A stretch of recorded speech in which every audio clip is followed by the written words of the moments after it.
नमस्कार, मैं प्रीति team learn and cure की ओर से आप सभी का स्वागत करती हूँ। वास्तव में किसी भी जगह का ट्रीटमेंट करते वक्त उसका मेन डोर कहाँ पर पड़ रहा है और वो पॉजिटिव है या नेगेटिव, इसकी जांच करना बहुत जरूरी है। लास्ट वीडियो में हमने आपको बताया था कि नॉर्थ डायरेक्शन में मेन डोर अथवा मेन गेट कहाँ पर होना चाहिए। आज के इस वीडियो में हम ईस्ट डायरेक्शन, साउथ डायरेक्शन और वेस्ट डायरेक्शन में मेन डोर अथवा मेन गेट कहाँ बनाना चाहिए, इसकी जानकारी आपको देंगे। यदि आप नॉर्थ डायरेक्शन में मेन डोर अथवा मेन गेट कहाँ पर होना चाहिए ये जानना चाहते हैं तो आप हमारे लास्ट मेन डोर वाले वीडियो को देख सकते हैं। इस वीडियो का फर्स्ट पार्ट है वो। जैसा कि हमने पिछली वीडियो में बताया था, ये ध्यान रखना है कि वास्तु में फेसिंग अंदर से बाहर की ओर ली जाती है। घर या प्लॉट के अंदर खड़े होकर जिस तरफ देखेंगे उस ओर जो दिशा पड़ेगी वो उस तरफ की दिशा मानी जाएगी। पहले पूर्व दिशा यानी ईस्ट डायरेक्शन से शुरू कर लेते हैं। यदि आपका मेन डोर या मेन गेट ईस्ट डायरेक्शन में है या बनना है तो प्लॉट, घर या अपार्टमेंट के मध्य में खड़े हो जाएं, एक कंपास लें और चेक करें कि ईस्ट डायरेक्शन कहां से कहां तक है। 45 डिग्री से 135 डिग्री तक ईस्ट डायरेक्शन होती है। जब हम चार मुख्य दिशाओं में देखते हैं तो सभी दिशाओं का विस्तार 90 डिग्री का होता है। पूर्व दिशा के 8 भाग कीजिए, यानी 45 डिग्री से 135 डिग्री तक का जो 90 डिग्री का क्षेत्र है उसके 8 बराबर भाग कर लीजिए। एक भाग 11.25 डिग्री का बनेगा। ईस्ट डायरेक्शन होने के कारण इसको ई से इंडिकेट करेंगे, यानी 1 से लेकर 8 तक जो भाग हैं उनको E1, E2, E3, E4, E5, E6, E7 और E8 का नाम देंगे।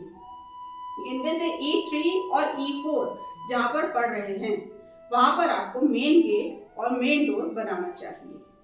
E3 का विस्तार 67.5 डिग्री से शुरू होकर 78.75 डिग्री तक है।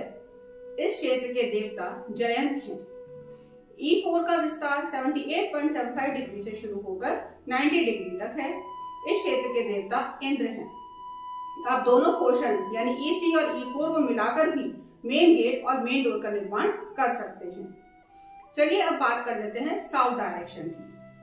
प्लॉट, घर या अपार्टमेंट के मध्य में खड़े हो जाएं, एक कंपास लें और चेक करें कि साउथ डायरेक्शन कहां से कहां तक है। 135 डिग्री से 225 डिग्री तक साउथ डायरेक्शन होती है। जब हम चार मुख्य दिशाओं में देखते हैं तो सभी दिशाओं का विस्तार 90 डिग्री का होता है। साउथ डायरेक्शन के 8 भाग कीजिए, यानी 135 डिग्री से 225 डिग्री तक का जो 90 डिग्री का क्षेत्र है इसके 8 बराबर भाग कर लीजिए। एक भाग 11.25 डिग्री का क्षेत्र बनेगा। साउथ डायरेक्शन होने के कारण इसको S से इंडिकेट करेंगे, यानी 1 से लेकर 8 तक जो भाग हैं उनको S1, S2, S3, S4, S5, S6, S7 और S8 का नाम देंगे। इनमें से S3 और S4 जहां पड़ रहे हैं वहां पर आपको मेन गेट और मेन डोर बनाना चाहिए। S3 का विस्तार 157.5 डिग्री से शुरू होकर 168.75 डिग्री तक है। इस क्षेत्र के देवता वितथ हैं। S4 का विस्तार 168.75 डिग्री से शुरू होकर 180 डिग्री तक है। इस क्षेत्र के देवता गृहक्षक हैं। आप दोनों पोर्शन यानी S3 और S4 को मिलाकर भी मेन गेट और मेन डोर का निर्माण कर सकते हैं। चलिए अब जान लेते हैं वेस्ट डायरेक्शन के बारे में। प्लॉट, घर या अपार्टमेंट के मध्य में खड़े हो जाएं, एक कंपास लें और चेक करें कि वेस्ट डायरेक्शन कहां से कहां तक है। 225 डिग्री से 315 डिग्री तक वेस्ट डायरेक्शन होती है। जब हम चार मुख्य डायरेक्शन में देखते हैं तो सभी डायरेक्शंस का विस्तार 90 डिग्री का होता है। वेस्ट डायरेक्शन के 8 भाग कीजिए, यानी 225 डिग्री से 315 डिग्री तक का जो 90 डिग्री का क्षेत्र है इसके 8 बराबर भाग कर लीजिए। एक भाग वही 11.25 डिग्री का होगा। वेस्ट डायरेक्शन होने के कारण इसको W से इंडिकेट करेंगे, यानी 1 से लेकर 8 तक जो भाग हैं उनको W1, W2, W3, W4, W5, W6, W7 और W8 का नाम देंगे। इनमें से W3 और W4 जहां पर पढ़ रहे हैं वहां पर आपको मेन गेट और मेन डोर बनाना चाहिए। W3 का विस्तार 247.5 डिग्री से लेकर 258.75 डिग्री तक होता है। इस क्षेत्र के देवता सुग्रीव हैं। W4 का विस्तार 258.75 डिग्री से शुरू होकर 270 डिग्री तक होता है। इस क्षेत्र के देवता पुष्पदंत हैं। आप दोनों पोर्शन यानी W3 और W4 को मिलाकर भी मेन गेट और मेन डोर का निर्माण कर सकते हैं।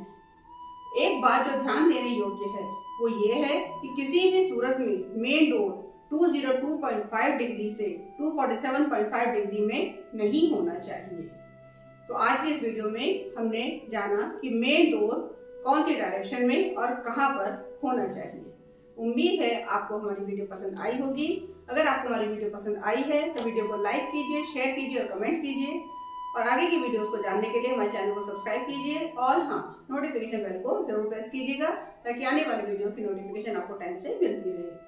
जल्द मिलेंगे एक नई वीडियो के साथ, तब तक के लिए धन्यवाद।